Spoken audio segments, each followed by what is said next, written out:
affirmation is very powerful, and how you talk to yourself and kind of pour back into yourself is important. And so, yeah, just flipping that to life work just seems to make more sense because the priority really is having that mindset of like, well, I'm a human first. And especially as a speech pathologist, being in a role where we are able to serve other humans and make connections and help enhance another person, our clients, or even the families we're working with, their quality of life, their ability to connect with each other and communicate. It's really important that we're pouring into ourselves first. Hey there, and welcome to the Speechy Side Up podcast. My name is Vanita Litvack, and I am so grateful you're here.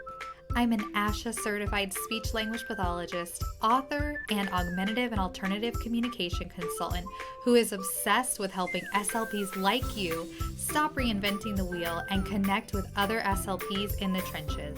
Have you ever wondered how other SLPs seem to be doing it all with ease? Well, around here, you'll get to hear firsthand how SLPs are really getting things done while keeping evidence-based practice and self-care in mind. Think of this as a coffee date with your SLP friends. Get ready to be challenged and encouraged while we learn together.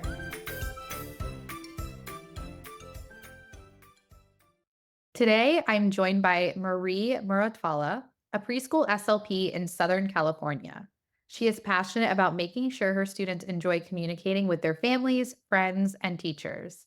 Marie believes in the power of collaboration with IEP teams and wants the parents and caregivers she works with to feel empowered to use speech and language strategies at home with their little ones.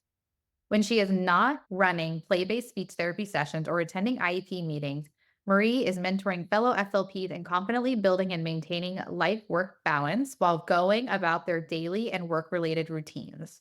You can find more about her mindset strategies, Say Thanks More gratitude journal, and SLP coaching at thanksmorris.com. Marie, it's so good to have you back. It's so good to be back. Thank you. Do you feel like it covers everything, or is there anything else you want to add before we talk about self-development strategies? I think that was pretty much it. Perfect. So, how can SLPs take the first steps into creating life work balance? And why is it life work balance? I like that you asked it that way. Life work, I like thinking of, because I know we've heard a lot about work life balance, and that's kind of where it comes from. And a couple of years ago, just in chatting with other speech pathologists that were all kind of diving into this world of mindfulness and how we can better support our work life balance, it came up that why don't we flip that script and make it about life work balance and put kind of what we would prioritize in order to be balanced and to be kind of having more of a healthy mindset around work and the time that we're taking for ourselves as humans first. That might be just a better way to think of it, because our words are so powerful, and we'll probably talk about this a little bit later in terms of strategies, but like affirmation is very powerful, and how you talk to yourself and kind of pour back into yourself is important. And so, yeah, just flipping that to life work just seems to make more sense because the priority really is having that mindset of like, well, I'm a human first. And especially as a speech pathologist, being in a role where we are able to serve other humans and make connections and help enhance another person, our clients, or even the families we're working with, their quality of life, their ability to connect with each other and communicate. It's really important that we're pouring into ourselves first. And we hear a lot about you can't pour from an empty cup. Make sure your cup is full, or make sure it's overflowing. And those are all such good ways to think about it. And so first and foremost, we are we are humans first. We have things that fill our cup that are important, and sacrificing those for the role of being a speech pathologist isn't going to help us make the connections we need to make with our clients at the end of the day. So I think the first thing is just that mindset that we can do the things that we enjoy, make time for ourselves. I love that. So, how can SLPs start taking those first steps to do that? I think just making the time, and I know I've been asked a lot, well, I don't have the time. Like, I can't. I used to talk a lot about this, like morning routines. Like, well, just spend like 30 minutes of your morning, maybe whether it's that self care of like your routine, making herbal tea, doing yoga, meditating, journaling. All those things are really good. And those are things to try out that work for you. But whether it's in the morning or whether it's in the afternoon or the evening or something like that, making time to do the things. And I've kind of flipped this a little bit on myself because sometimes like even I moved further away from work a couple years ago. So now my morning routine has to get cut short. And I was getting really, I guess, stressed by the fact that I wanted to make time for that morning routine. So it was counterintuitive. And I realized, like, well, what if I just like do the things that I love to do throughout the week? What if I make a point? Yes, like journaling for me every day has been really helpful for me. So I always make time for that, whether it's 5 minutes, 10 minutes, 15 or more. But I don't always have time to like do yoga in the morning. Maybe I can for a couple minutes, but having those things that I can do kind of available to me, but then also making sure like I like to bake. It's a hobby of mine. So like, okay, I'm gonna do that once a month. Like I'm gonna make time on a Saturday night. I'm not gonna make social plans. I'm gonna purposefully have something that I want to try baking and I'm gonna do that. And that has been something that's been really for me, it kind of nourishes my soul, so to speak. And that's really what I've been trying to implement more in my routines that I could share with other SLPs. Like, just pick something that you love to do that's outside of the world of being an SLP and do that. It's kind of that like bringing back that idea of we're adults, but we can still play. We could get creative, whether it's with baking or going outside or I want to like, there's a tennis court up the street for me. I'm like, why don't we go try doing that once every so often? Like, just get outside or do things like that, that again, bring you joy, kinda nourish your soul. Something that I've been really reflecting on lately too, and just having this as part of my routine, I guess, but it's more of a mindset shift, is there's so much that goes on in our daily tasks as SLPs that we just can't control. And so one of those first steps that SLPs can take is that kind of relaxing and just knowing like there's going to be so much I can't control today. And that's okay.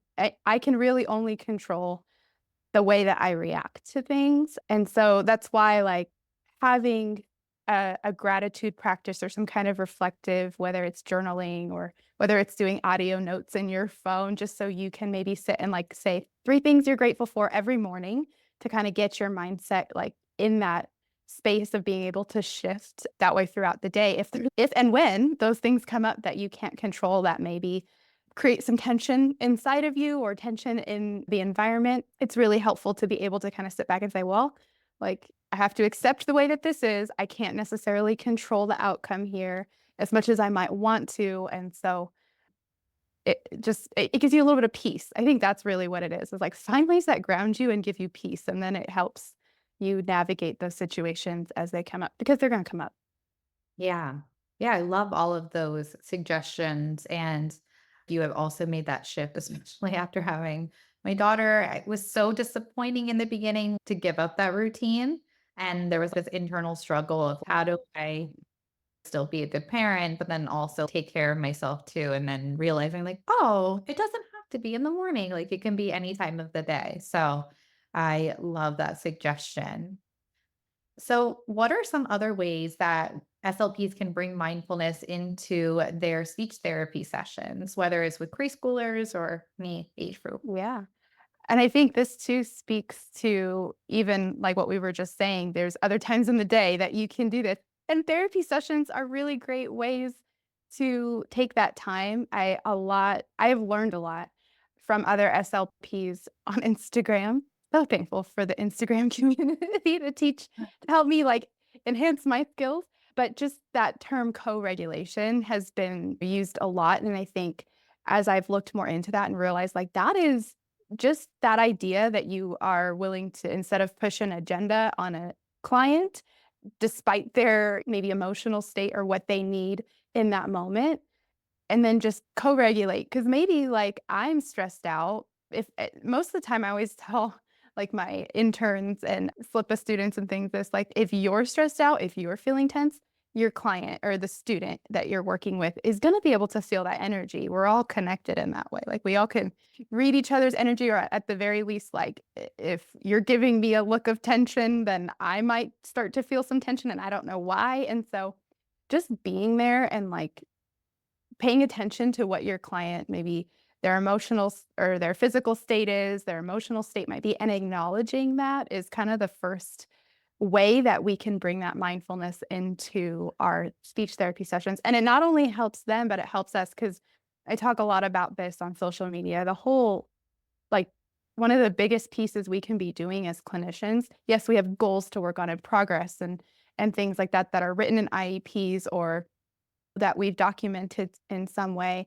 And that's all important, but the first thing we should be striving to do is build a connection because that connection and having that relationship driven therapy session really is what helps drive that progress because you're at the end of the day, like we're all here to connect. And the reason we're working on these goals is to help our clients make those connections. And so it's just such an important piece. So when we are being mindful of that, it kind of just brings that mindfulness into the therapy session.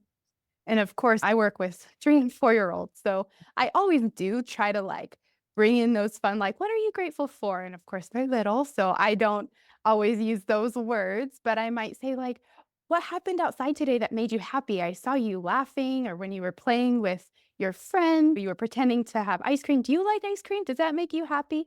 And kinda talking about those things to bring in those ideas of, like, "Oh, I can think about the things that make me happy."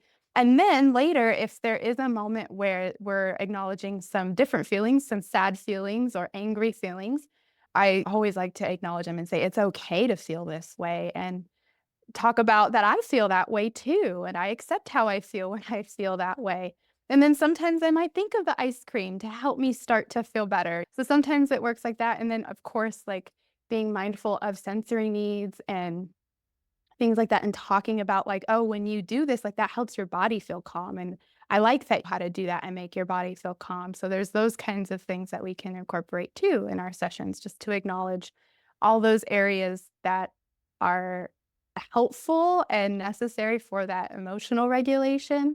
I found them on Amazon and I've talked about them a lot, but, like, there's so many options for affirmation cards for kids.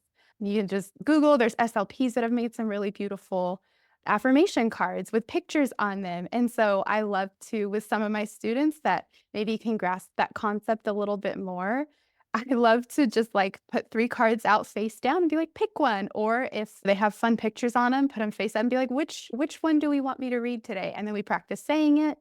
I have had the opportunity this last year to be way more involved inside the preschool classrooms. So I get the opportunity every week to lead a circle time. And something I love to do there is do the affirmations there. And that's been a really cool way for the kids look forward to that the most, I think, in circle time. They're positive words. So there's a lot of ways we can bring in that mindfulness, but the very first thing is just focusing on that connection, being a listener, understanding that the session you may have a plan for your session, and it may not go the way that you planned, but if you are adjusting to what your clients are needing in that moment, you are bringing that in, and you're modeling that ability to be acknowledging emotions, and that co-regulation is so important too. So, yeah, those are my little, I guess, little summary of ways that you could do that. No, those are great tips. Do you have the name of the affirmation cards that you use that you like? It's called Mindfulness Cards for Kids on Amazon. Okay, I'll take a look. That's great. Okay. Yeah, I know my friend, her Instagram handle's Connections with Rach. She has some on her website too that she's made. I think hers, because like the ones on Amazon you order, but hers you can like download immediately and print and laminate yourself, which I know is very helpful because especially those of us in the schools that might have access to laminators and printers, it's an easy, quick, done prep. So Cool. Okay, I'll check those out too. Thank you. yeah. So, why is gratitude so important as a mindfulness practice? Yeah, I know I mentioned earlier just that I like to take time every day to make sure I am journaling, whether it's that 5-minute gratitude prompt where I maybe am listing just like 5 to 10 things I'm grateful for. I realized in the last, 6 or so years now, just of being a school-based SLP, and then even before that, when I was in grad school and all of that, I just knew, like, the more grateful I felt about things, kind of the more happy, I guess. I guess the happier I felt is just the better way to put that. It's just a quick, easy TLDR summary of it. But ultimately, when you are having this focus of gratitude, of being grateful for just the simple things, maybe around you in your immediate environment, or more of those bigger things, maybe it's your job or family members and things like that, you really are able to, I guess, be more present. I always like to say gratitude leads to that ability to be more present, because it is really important to, for your mindset, be focused on what is here right now, because I can't control what happened yesterday. And the future, while I have goals and I have things I might be working towards, or there's a way that I want things to turn out, I mean, if you think about a preschool speech therapy session, like, that's a really good example for things not ever turning out the way that I maybe had hoped. So I've learned, even in that example, not to set expectations for it. The only expectation I might have is in the moments that I'm in, to be connected and to be finding that gratitude or finding that joy.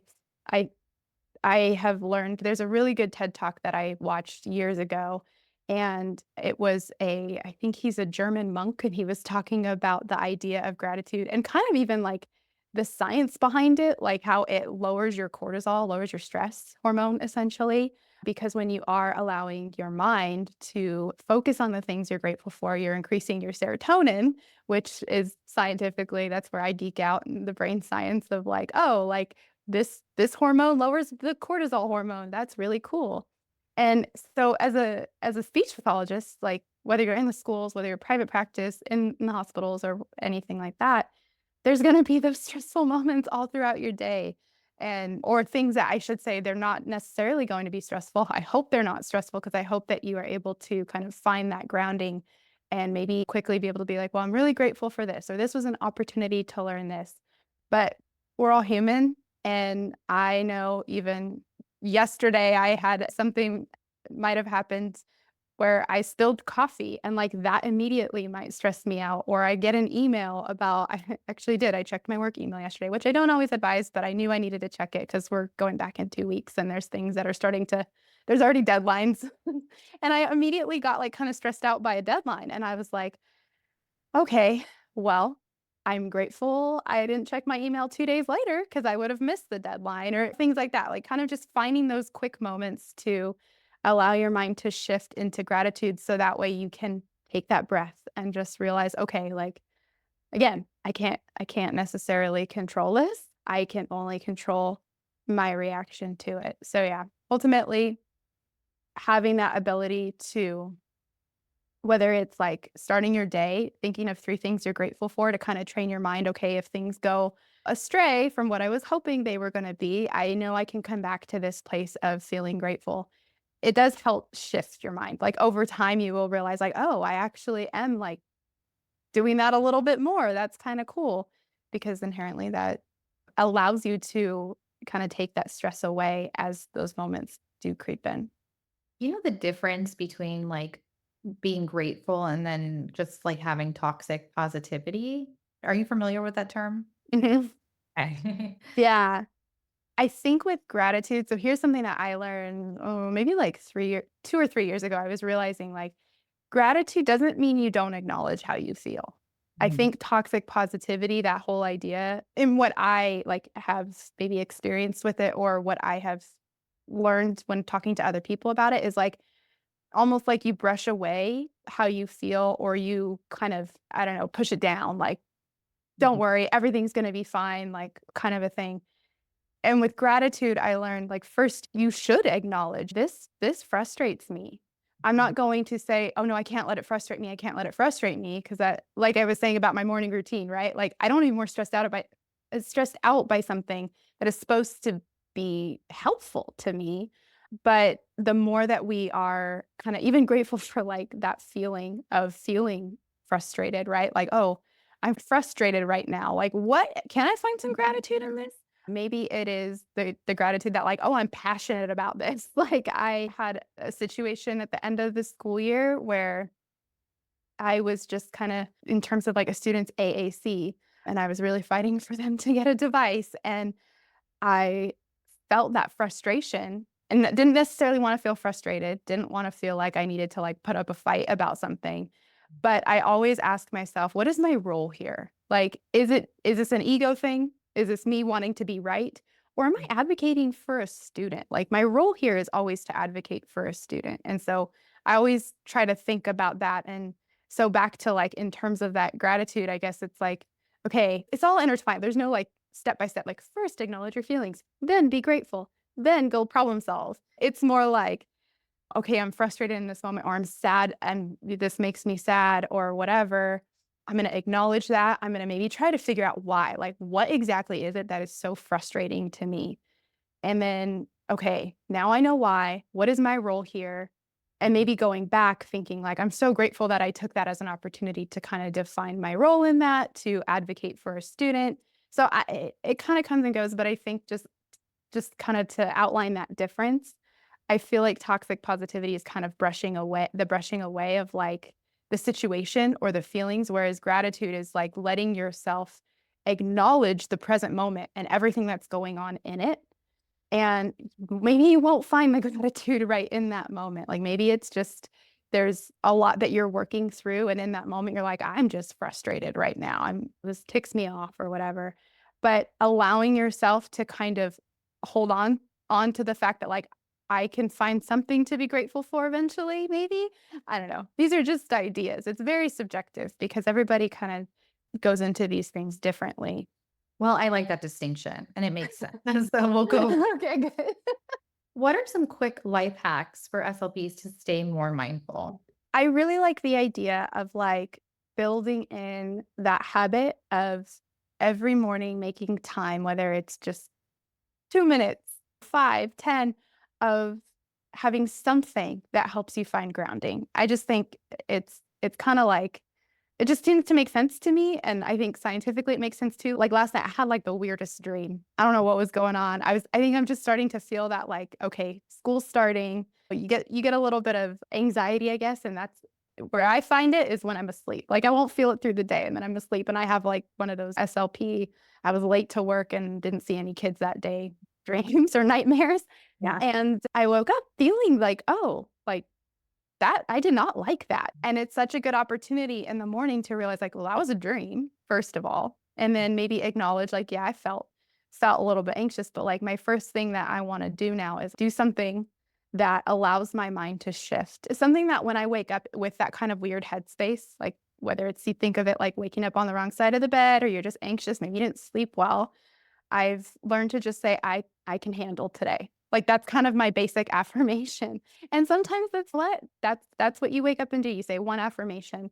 I used to be really big on putting Post-its, like, on my mirror, so when I walked into my bathroom, I had my affirmation there or affirmations, so that could be really helpful too, is just, like, having something that's already there for you and built into your morning routine, so that way you are getting your mindset kind of ready to go for the day, and and acknowledging that, like, maybe my mindset isn't going to be perfect today. Again, we're human. Like, it doesn't have to be perfect, but you have things that you can kind of come back to, that affirmation. Another one that I've been saying lately is thank you. Like, if I just start to feel a little bit wonky or anxious, I just try to go back to that like gratitude of like just saying thank you. I don't really know what I'm saying thank you for in the moment. It just kind of helps me breathe and get through it. So yeah, having kind of that daily affirmation could be like the quickest way. I've talked a lot about it now, but gratitude journaling is definitely something, again, doesn't have to be in the morning, could be in the middle of your day, could be at the end of the day. And it doesn't have to be a journal. It could be taking notes in your phone. I've done that. I've opened up a Google Doc before when I just felt the need to like sit and make a list. So that's another kind of quick way that you can start to build more of these mindfulness practices into your daily routines. And I think another thing that I haven't talked about as much, but I was thinking about this last night in terms of like I was going on Netflix, like I want to watch something. And I think I could do better at this, but being more mindful of what you're consuming, what shows you're watching, just kind of reflecting on how they make you feel after you watch them. Because sometimes I do notice while in the moment I'm like, I enjoy this or whatever, I'll notice like the next day or a couple days later, even like that it just kind of gives me a weird outlook. There's certain things that are stressful, when you're watching them that you don't realize kinda affect you later, so Yeah.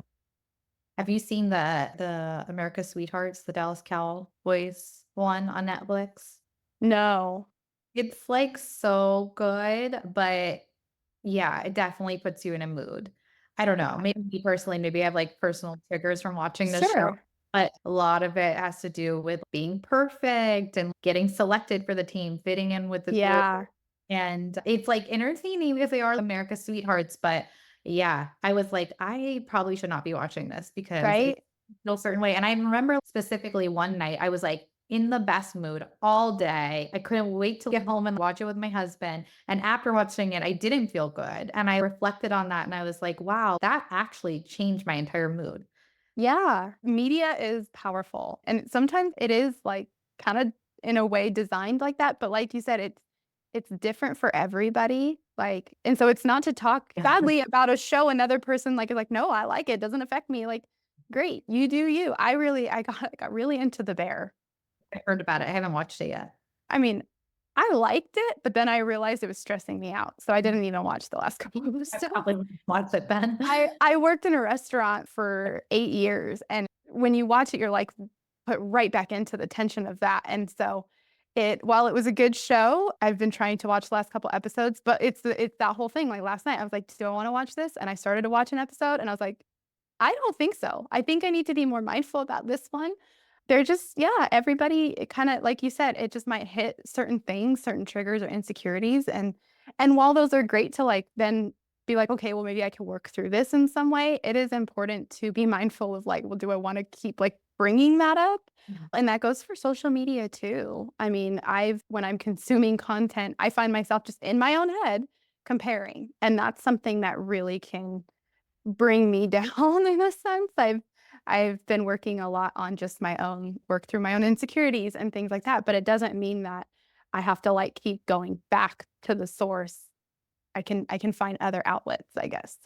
Big fan of blocking, and not because of that other person, but because of myself. Yes.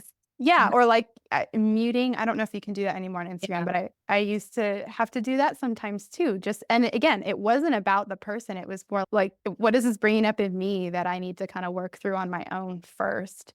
But yeah, those yeah. are those are some quick things that we can all do, I think. Well, those are great tips. I'm loving your outfit, and I know you do that today, so where's this one from? This top is made well, and I I love actually yeah, I they it. had their sale. I think we noticed Splendid, never mind. Okay, it's cute. We both have the stripes. Yeah. Yeah. Well, this has been super helpful, and I think you gave so many awesome practical tips for SLPs who want to incorporate more mindfulness into their therapy sessions. So, Marie, where can everybody find and connect with you if they are not already? I am on Instagram at Thanks Morris. It's just how it sounds. Um, and then I'm kind of on TikTok. I won't even say I'm on TikTok right now. I don't think I've posted for like 4 months. But I've been very active over on YouTube. You can look up just Thanks Morris, just like my Instagram handle, or you can look up my name, Marie Muratalla. But I have a lot of like SLP videos on everything from outfits to hacks, like therapy hacks for preschoolers or school age students. So there's a lot on there, a lot of vlogs, lots of fun things. I've been enjoying that. And then also my website, thanksmorris.com, just has lots of mindfulness freebies and good stuff like that too. Amazing. Yeah, I actually came across one of your videos. It was about your outfit. Like, FYI, that one's probably trending very well. Okay. Yeah. And I just got an email from someone else like, can you do a back to school outfit video, please? I was like, sure, I'm on it. So Hot outfit. yeah. Yeah. Yeah. Outfits to wear in 100 plus degree weather. Lots of good ideas. Well, thank you so much again. This is always a pleasure. Thank you for having me. Thank you so much for listening. By the way, have you joined the SSU crew yet? By joining, you get access to the free goods section on our website, plus podcast updates, special event notifications, and therapy inspiration. You can sign up at bit.ly/joinssucrew, all lowercase, or just find the link in this episode description. Also, don't forget to take a screenshot of this episode so that you can always refer back to it and share it on social media if you really love the topic. Take care and remember to always fill your speechy side cup first before you can pour into others.